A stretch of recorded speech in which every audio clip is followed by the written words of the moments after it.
All right. Hello, everyone. You have Lisa and Ryan Hi, guys. today. We are discussing weight loss. Whoa. It's a very, very popular topic. Mhm. A lot to discuss. So we're Lot going to to kind of dissect. try to condense it all. And you guys always know that we're here via email to Right. answer any further questions. So first off, I want to talk about weight loss. And what I really want to talk about is like the difference between weight loss and fat loss.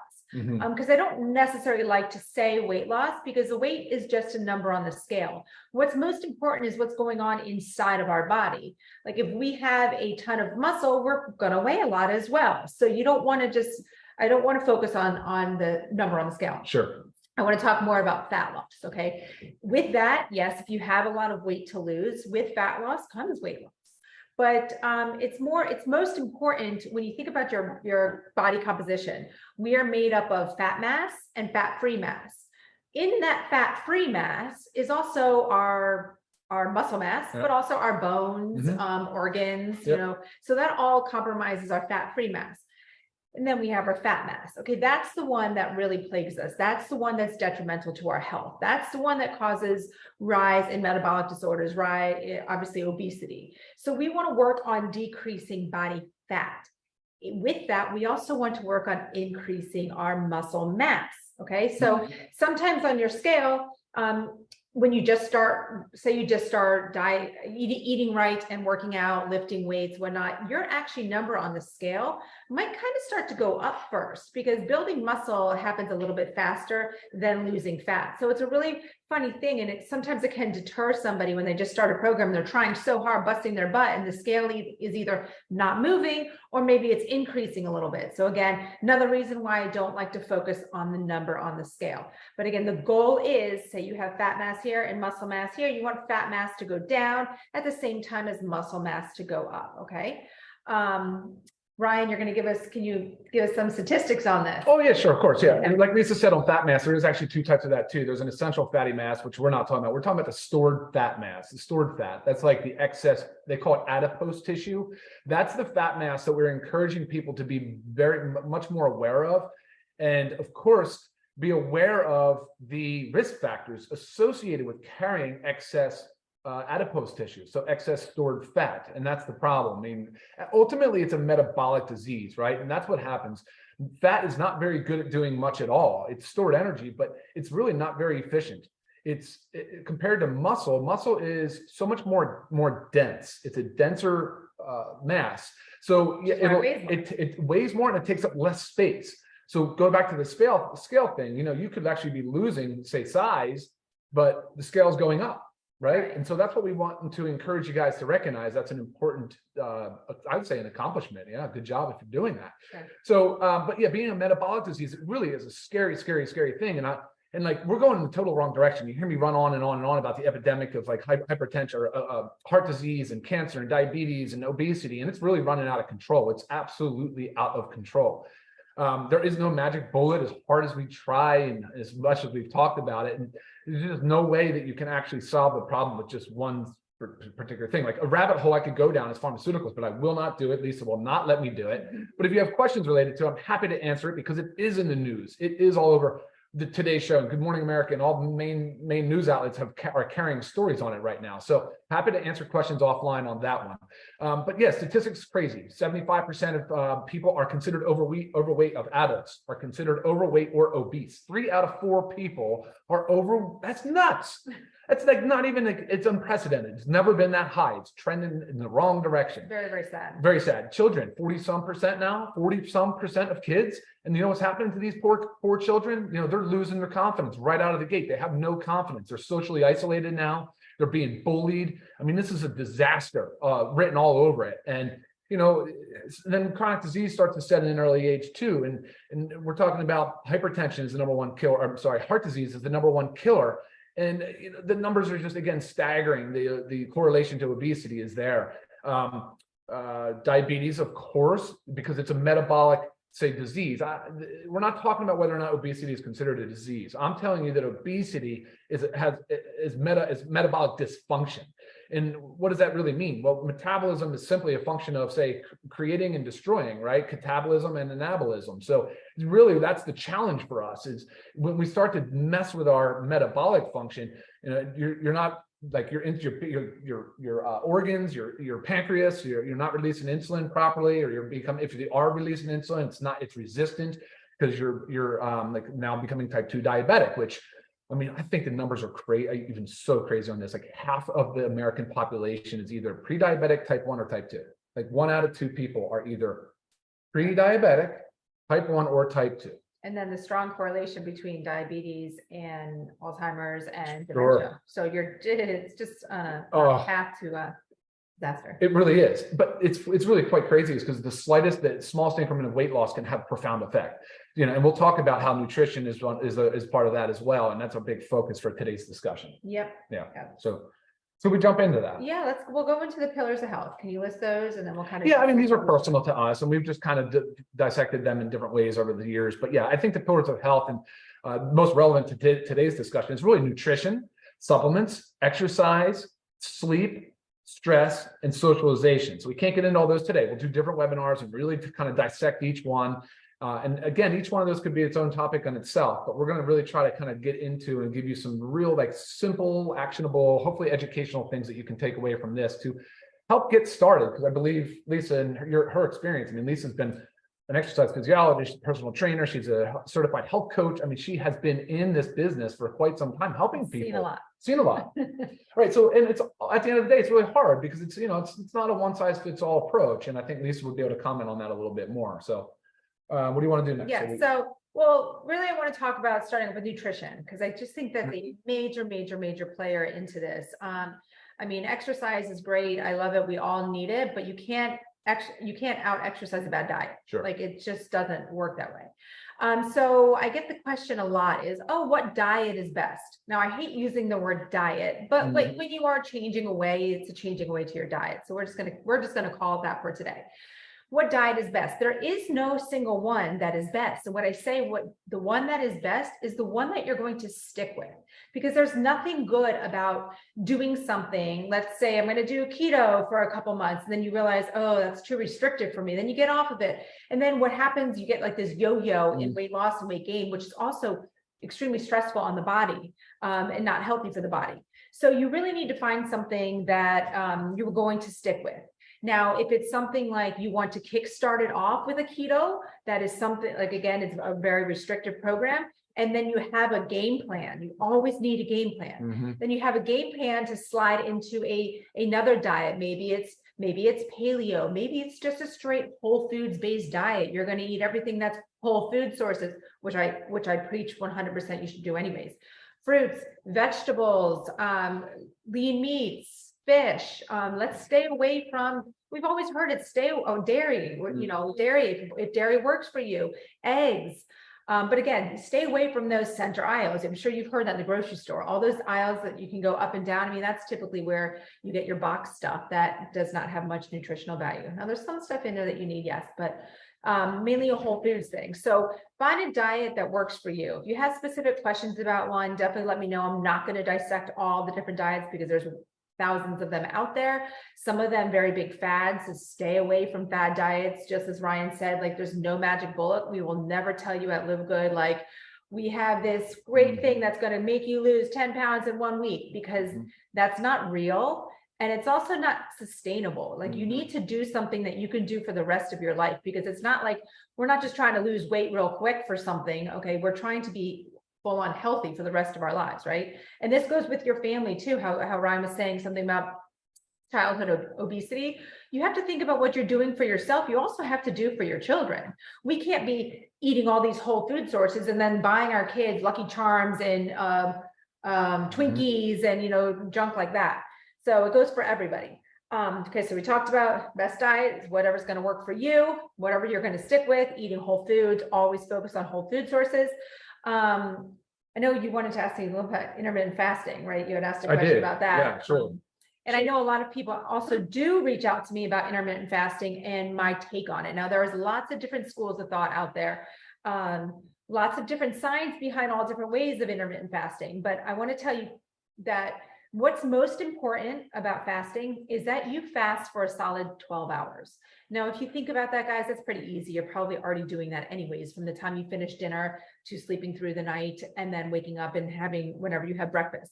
The reason you need to do the 12 hours is when we sleep, when we are resting, when we are fasting, our body's doing its healing and repairing. If you give it food, it's going to go straight to digestion. So then your body's not doing the other things that it needs to do. Say even you have like a little injury going on, it's not going to be able to focus all its attention on that injury when you're constantly feeding it, because then it's going to say, oh, now we need to digest. Now we need to digest. That's where those 12 hours come into play. Most people know about the most common intermittent fasting is the 16-8, right? Where you fast for 16 hours and then you eat for 8 hours. That can also be a great way for you to control your calorie intake, okay? But again, you have to find what works for you. You can fast for 14 hours. Some people like to throw in a 24-hour, which you don't have to do all the time, but like you could do a 24-hour water fast once a month. Again, you have to find out what works for you. Me personally, I'm about 14 to 15-hour fast because I'm very careful of not to overstress my body with that, which goes right into especially for premenopausal women. For premenopausal women, you also have to be careful with fasting too much because you could really screw up your hormones. It can actually cause a high stress response in your body, and then your hormones get thrown off, and then what happens? We gain weight. Okay, so it's like you're just fighting against your body. You have to go with what your body is actually telling you. So to me, after I work out, have my overnight fast, it's about 14 to 15 hours. My body's like, all right, Lisa, it's time to eat, and then I break my fast. So again, find that sweet spot that works for you, but it is another way, if you want to call it a diet, it is another way to control what you are eating and how often and when. So you can only get so much food in that 8-hour window. So it can help you, especially if you need to go on a little bit of calorie deficit to lose weight. Okay, that was the big one. Talk a little bit about macros and micros. So we'll get more into, I'll let Ryan get more into the micronutrients, and that's all your vitamins and minerals. So that's going to kind of tie into like, with supplementation, but your macros, you also need to make sure you're getting all your macronutrients. Okay. Those are your proteins, carbohydrates, and fats. The most important one really is protein. Okay. And I want to emphasize protein intake. We've done Zooms on this, so I'm not going to go into super detail, but you need to make sure you're eating enough protein for weight loss. You have got to do it. A great way to think about it is incorporate some type of protein at every single meal. Not to mention the easiest way to get 20 grams of protein in there is our protein powder. So got to focus on your protein. It's also going to help you eat less. Okay, because you're going to feel full after a meal. Think about if you just eat a plain salad, or if you have like a nice 5-ounce piece of chicken breast and a little bit of broccoli, you're going to feel full. So you're not going to feel like snacking right away, or like, oh, how am I going to make it to dinner? I'm starving. So make sure you're getting that protein in there. Calories do matter. I hate that whole theory of like, if it fits in your calories, eat it, because you've got to feed yourself like real nutrition, real whole foods. Yeah. What you eat actually matters. And if you're needing to lose weight, you do need to be at a little bit of a calorie deficit. You have to be there for the body fat to go down. But you want to be careful not to go too low in that, because a lot of people think, oh, well, I want to lose weight, I'm just not going to eat. Well, that's a problem, right? Because first, yes, it backfires 100%. I'll tell you why it backfires is because it starts to slow your metabolism down. We want our metabolism going. We want our bodies working for us. When we're resting, when we're doing nothing, we don't just want it working for us when we're exercising or trying. We want to be super efficient.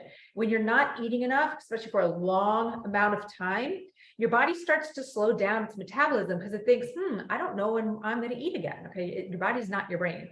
It doesn't know when you're going to eat again. So naturally, it slows everything down to preserve what is there. So you've got to make sure you're eating enough, but also be at that little bit of a calorie deficit, be below your calorie goal.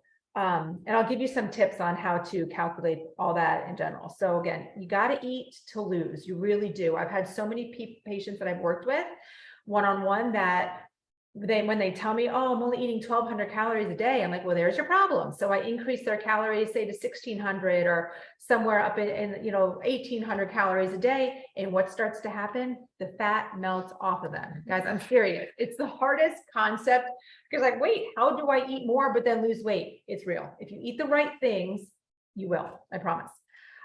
Eliminate added sugars. Sugar in general is like the root cause of like everything. Sugar is horrible. So please eliminate those added sugars. Leave yourself maybe one little small dessert a few times a week, a piece of dark chocolate after dinner. We always go for another serving of our protein powder because it really is delicious. Okay, that's a lot about nutrition. Do you have any questions on that? Anything that I missed? Man, we can tell you're passionate about it. You know your stuff. It just, yeah, I don't have anything specific on that. Okay. And then I'm going to tap into exercise. And I don't want to get into too specifics on exercise because everybody is in their own situation. Okay. What do you have access to? What your time allows you? But the biggest thing you need to understand is you've got to move your body every day. If you're at a computer job and I get these emails, well, I sit for 8 hours a day. Well, why are you sitting? You know, you can stand up. You can request maybe a standing desk, or you can build one, right? You just need to build something elevated. Your body's working harder when you're standing. So get a standing desk or set an alarm. Okay, every 15 minutes. I know Apple Watch does it too, right? What is it? Do you know how often? Every like 15, 20 minutes, get your body up and move. If you're in the office, go to the water cooler, go to the kitchen, whatever you have to do, just move your body. And tell your boss it'll increase productivity. 100%. It 100% will. And then there's two types of exercise, right? You have your resistance training, your weightlifting, and which can also be done with body weight because, you know, it is a weight. And then you have your cardiovascular exercise. We really do need both of them. It's hard to say, choose one or the other. Like, look, if you told me you had only 3 hours a week to commit to exercise, I would say do 30 minutes of each, you know, a week. So I'm just giving an example if you have like super limited time, but you need to do the cardiovascular training. You need it for your heart, but it also helps with weight loss. But you've got to lift weights. You've got to put muscle on. And what does muscle do for us? It helps us burn fat. Muscle increases your metabolism.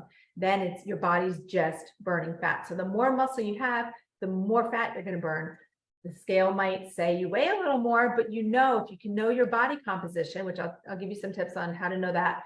If you can know that, you can see the conversion of it all. It's a really rough rule of thumb for exercise. And I got to just say it's on most days of the week. That's the guidelines. Exercise on most days of the week. Guys, that's 4 days. Okay, if we ever got a 7-day week, that's 4 days. You've got to at least go for those 4 days. Just like I said with the fasting, you've got to at least fast the 12 hours. Do the bare minimum, guys. And if you can do more, I mean, huge bonus. Things will just happen faster. This is not easy. Weight loss is not easy. No, it's not. I will tell you it's easier to maintain when you get to where you are. So don't think of it as like, I can't do this forever. You can. You've got to put the work in if you actually want it. Okay. Don't just say, I want to take this pill and lose 20 pounds and everything's great, because it doesn't work that way. Okay. That's a little bit about exercise. It's a lot. Sure. We should do our own thing just on exercise. Sure, for sure. And then touching on just sleep and stress, the only thing I really want to say is when you're not getting 7 to 9 quality hours of sleep, what typically happens is we make poor food choices. We're too tired to exercise and our stress goes up. Okay. There goes stress. What happens when our stress goes up, guys? It increases our cortisol. Ryan can dig into that a little more, but what happens when our cortisol is up? We gain weight. So it's kind of like a whole vicious cycle. And that's what we call it, the pillars of health. You really need all of it put together for your body to work. You want your body to work for you, not against you. So if it's working against you, you got to figure out why. All right, let's take that, Ryan, into supplements. Cool. And then sounds good. Before we do that, hold up real quick. Let's look and see if there's any questions here. I know there's a few, but we'll talk about the protein question. There's a honey question or a honey comment. Breaks reduces sugar cravings, breaking cravings. I mean, yeah, we could get into it. That's probably 1 gram of talk about the cravings question. Okay, but 1 gram per pound of body weight is a great, a great goal to work up to. That's a high number. Yep. It's hard to hit.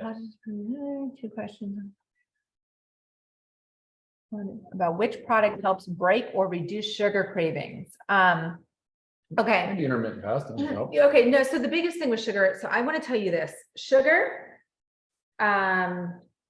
chocolate, which you can consider sugar, but sugar, chocolate, cheese, they all light up the same brain center that cocaine does.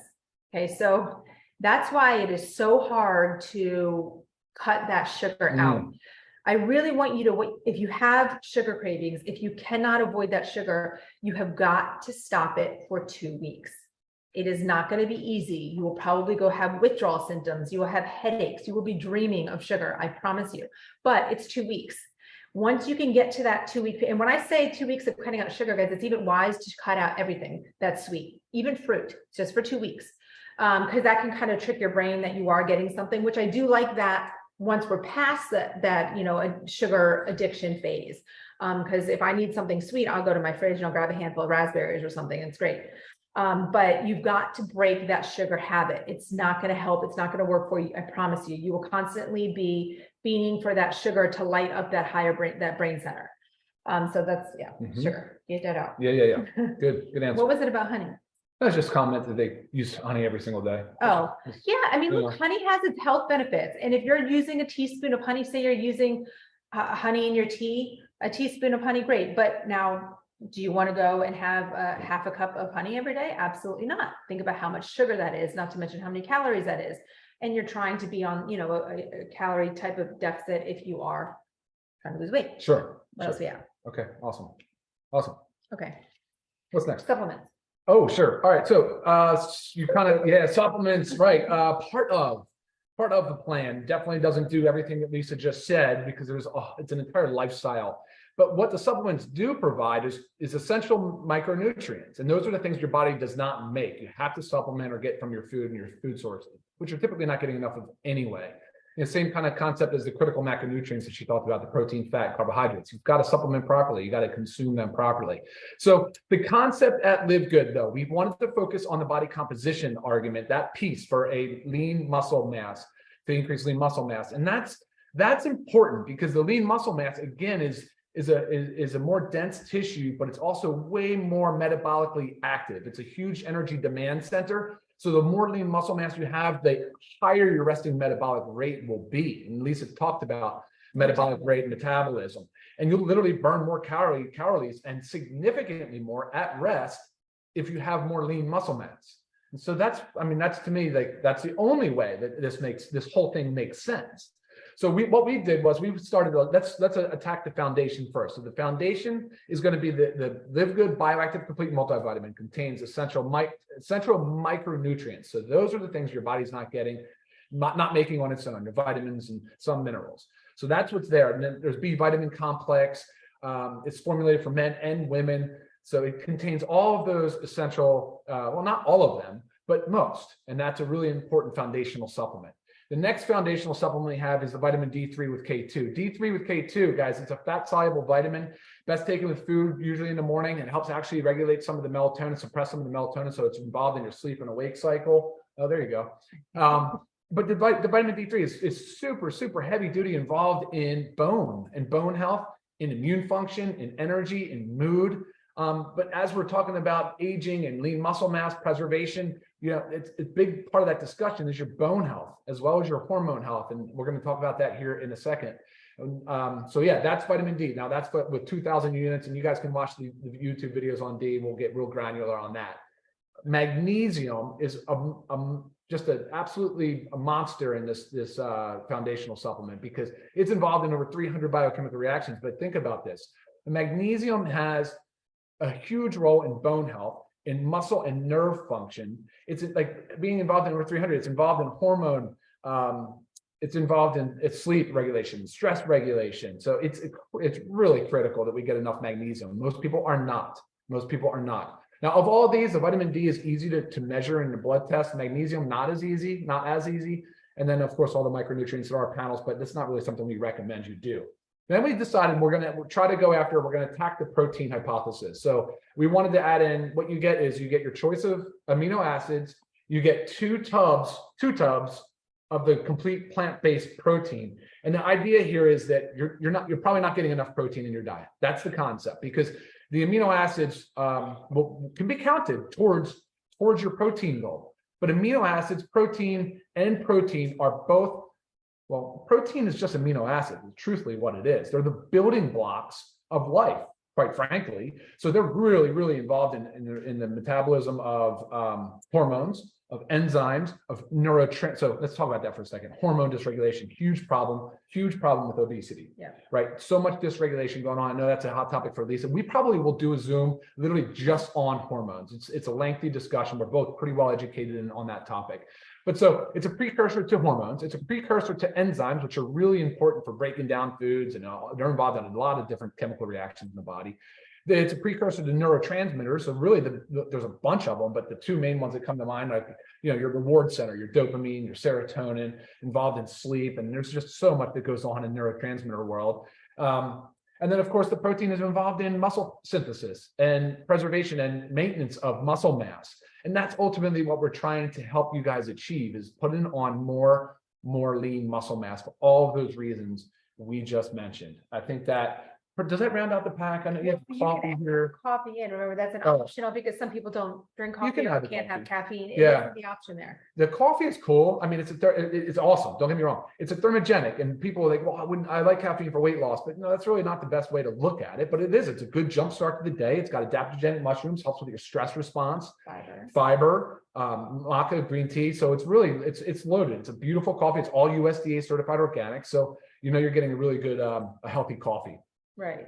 And there's certain things that I know that they're not up here with our lean body pack, but I just want to say a few things that can help increase metabolism. A few supplements: fish oil, because we know that's in our factor 4. Turmeric or curcumin, we know that's in our factor 4. Sure. Green tea, which we have green tea in the coffee, as well as the super greens. Vitamin B12 helps to speed up metabolism. That is in our multivitamin. Okay. Vitamin D, it is known that vitamin D deficiency can lead to obesity. And also there's a correlation between low magnesium levels and obesity. So that's why it's right here.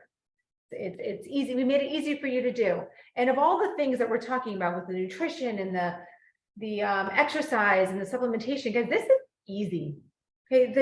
The diet and the exercise are harder. Mm-hmm. They're necessary, but they're harder. So if you don't know where to start, Agreed. This is a great place to start. Yeah. Start supplementing with what your body needs. Mm-hmm. Okay. I know when you listen to everything today, and then you're like, whoa, I'm overwhelmed and I don't know where to begin. Okay. I will say start with the supplementation and then pick one aspect of the diet or the exercise, one little part of it. Like, okay, every day I'm going to set my alarm to move every 15 minutes. Okay. That's a goal. You've got to goal set, and goal setting is a major part of this, but goal setting in baby steps. Yes, you want to know your end goal. What is my end goal? I want to have this much body fat and increase my muscle mass, right? Great end goal, but you got to have baby goals to get there. With food. Okay. I am not going to eat anything out of a box. Okay. There's a goal to start with. What is that going to force you to do? It's going to force you to consume the whole foods. Baby steps. I want to give, did I interrupt you? No. Oh my God. Okay. No, totally good. Obviously I have so much to say. I'm trying to squeeze it all in, but I want to give you guys a couple take home tools. Yeah, let's do that. Okay. So first of all, food log. Write down everything you're eating every day. Write down the amounts. Measure it. Look at the back of a yogurt container. It says a serving size.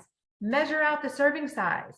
It's such an easy way to overeat when we just eat out of containers or just increase the serving size without even knowing what it is. I've even taught this to our kids. They know to read everything.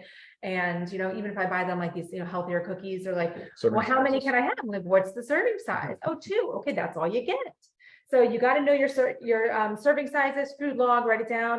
I don't know if you guys have ever heard of MyFitnessPal. It is a free app. There's a lot of them out there. Why I like MyFitnessPal the best is because its data bank for food is so big. I have never found anything that I put in my body that is not in their system. So, and you can even scan things from the grocery store. It is free. They also have ways to upgrade. So I have mine upgraded to the one that you pay for. So that way I can see my balance of my macros. Again, macros, proteins, carbohydrates, fats. But check out MyFitnessPal, download it and use their free app. You can plug in your weight, how much you want to lose. It'll give you a calorie goal, and then you log all your food in there. It is the only way to really know what you are putting in your body. You've got to see it. You also wonder how much, like Ryan asked me earlier, he's like, well, how does one know how much they should weigh? There's an ideal weight calculator, and that's on a website, calculator.net. Calculator.net. You plug in your age, your height, and it will give you an ideal body weight. It has, I think, 5 different formulas that they use. So you get 5 different ones. They're all pretty much the same. And then it'll give you your, oh, we didn't talk BMI. It'll give you your BMI, which is the range weight.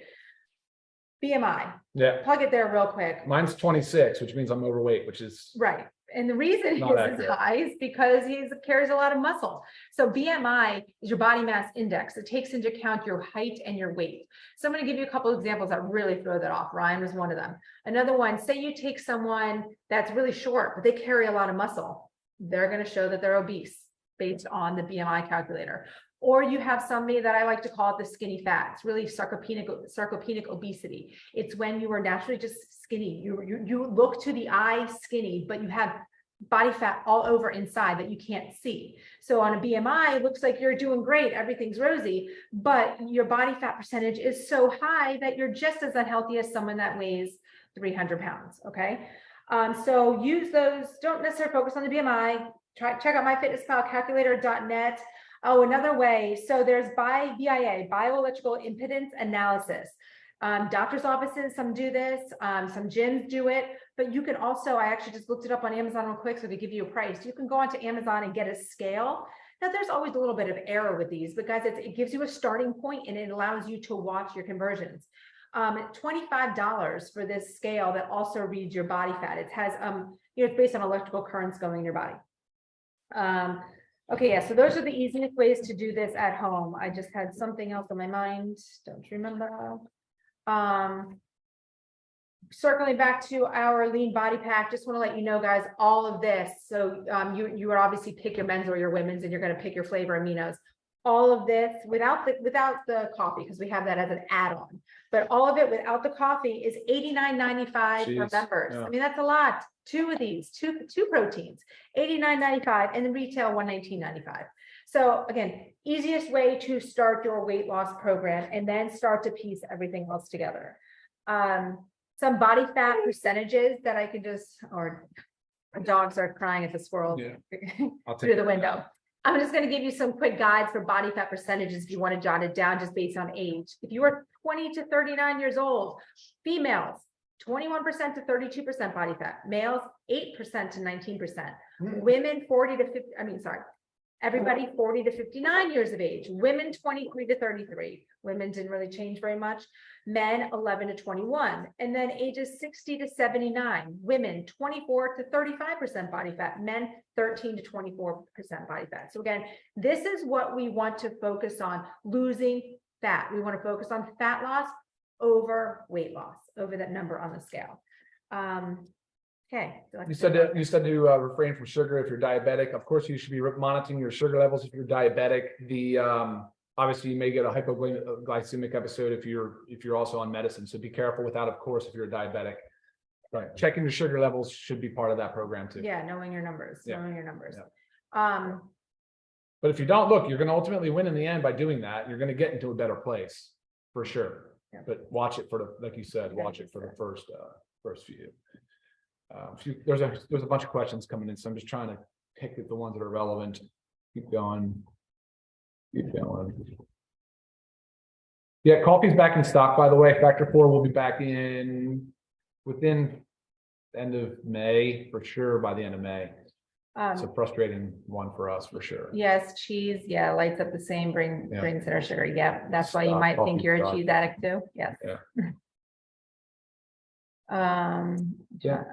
Okay, I do not drink coffee, exactly, which is why we have this as an add-on. So you'll see when you're ordering the lean body pack, there's a little section where you can add the coffee for an extra $15. This does not come in the pack because we know some people don't drink coffee or they can't have caffeine. And our coffee does have the caffeine. Salt cravings. Look, guys, salt is good. Our bodies need salt. If your body's craving salt, really, it's probably because you are low in it. I mean, it's a very old school of thought that it's unfortunate though, because it's mostly to do with hypertension, retaining water, and increasing blood pressure, and having an negative effect on heart disease, which really it's a problem that starts with sugar. Yeah. So when you start talking about kidney health and all of that stuff, right. unfortunately. So salt got a bad rap. We need salt. We need sodium. It's part of the electrolyte. Right. If you get imbalanced, you have difficulty with many of the other nerve functions. No, avoid the junk salt, Of avoid the course. table salt. Like that's the stuff cheap, that, junky salt. yeah, that's the stuff. I mean, you know, get Himalayan pink salt. We have a different Zoom call every Monday. It's the same link. Yeah, we're having it's just an issue with distribution of invites due to the massive number of emails. Yeah, We so fixed that though. So, all right, cool. Okay. I think guys, we've longest one we've Gone done long. yet. 35 minutes after 12. Good job, Lisa. It was a lot of content. I hope you guys got some of those takeaways. And we're of course always available for questions. Yep, email. And this is recorded. This will be up on our YouTube channel today. Yeah, sure will. So please, I know it was a lot to cover, but re-listen and share this, guys. Share this with your friends and family. Okay, it's a lot. All right, we're here for you. Okay. Have a great, super productive day in your week. Bye. See ya. Bye. Almost.